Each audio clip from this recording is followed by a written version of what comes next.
On August the 15th, one Konstantinivka resident was killed due to Russian shellings. Pavlo Kyrylenko, the head of the Donetsk Regional Military Administration, wrote on his Telegram channel. Two other people were wounded, he wrote. Mr. Kyrylenko added that now it is impossible to identify an accurate number of casualties in Mariupol and Volnovakha.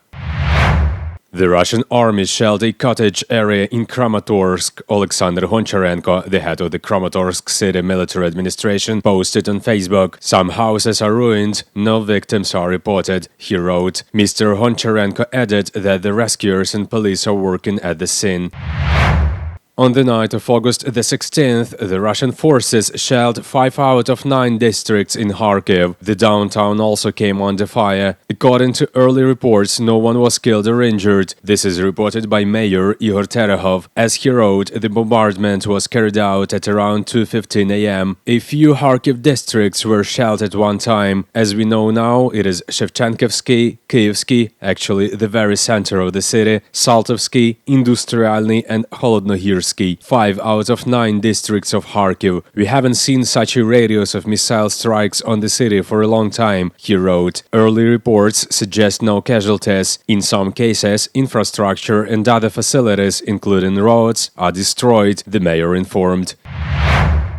At around 2:40 a.m. on August the 16th, there started a heavy shelling of Bereznehuvate community in Bashtansky district, Mykolaiv region. A woman was killed. Rescuers uncovered her body from under debris of a house, reported the headquarters of the State Emergency Service in Mykolaiv region. According to the emergency services information, at around 4 a.m., a direct hit of a Russian shell caused destruction and fire in one of the houses. The fire was stopped at 5:51 a.m. on the area of 50 square meters. A perished woman born in 1955 was found by the rescuers under the debris. The rescuers say Bereznehuvate community was fired with cluster munitions, rockets and MLRS. At least 4 houses were damaged. According to the regional military administration, the night shelling of Bereznehuvate also injured one person.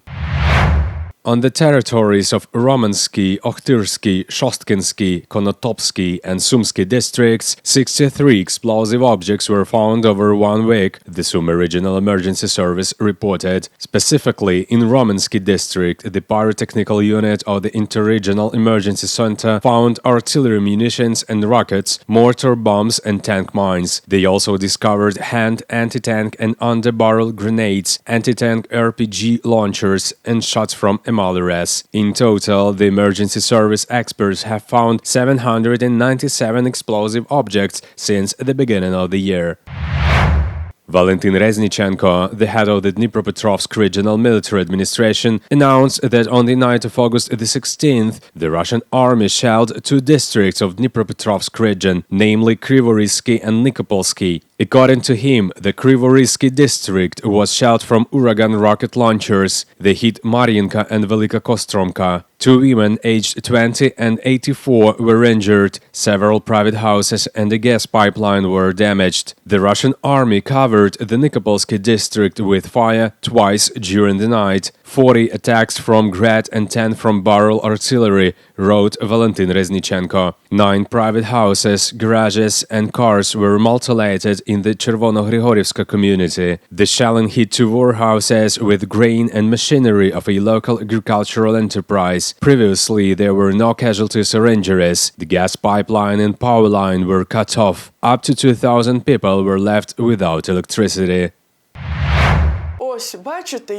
Here, you see, and it's in the ceiling, and I threw it away. There is a little left. It arrived yesterday, and if they had been sleeping here, you see, I took out the debris. There were so many of these pallets. If a person had been lying down, everything would have been in that person. Several Russian shells from Grad hit the yard of the multi-story building of 72-year-old Hanna Muzika. I was at home, and it started around 4 o'clock. It lasted for several minutes. It fell right next to my window, and the second shell went there, on the other side. An explosion and such a wave, everything fell. Such smoke, such a stench, words cannot convey it.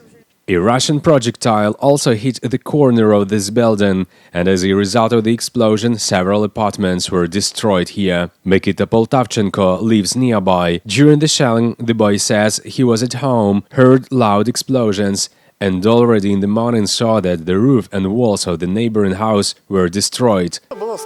It was scary. We prayed that it would not hit us. I was in the corridor between two walls, but we looked at these consequences and realized that this would not save us. This high-rise building was also damaged by Russian shells. Its residents say that there were no wounded or dead as a result of the shelling. People left the apartments targeted by the Russian military. Russia fired more than 1,800 rockets at Nikopol in a month, says Yevhen Yevtushenko, the head of the Nikopol district military administration. Residential buildings, educational and medical institutions, as well as businesses were damaged in the city. Also, shells often damage communications. The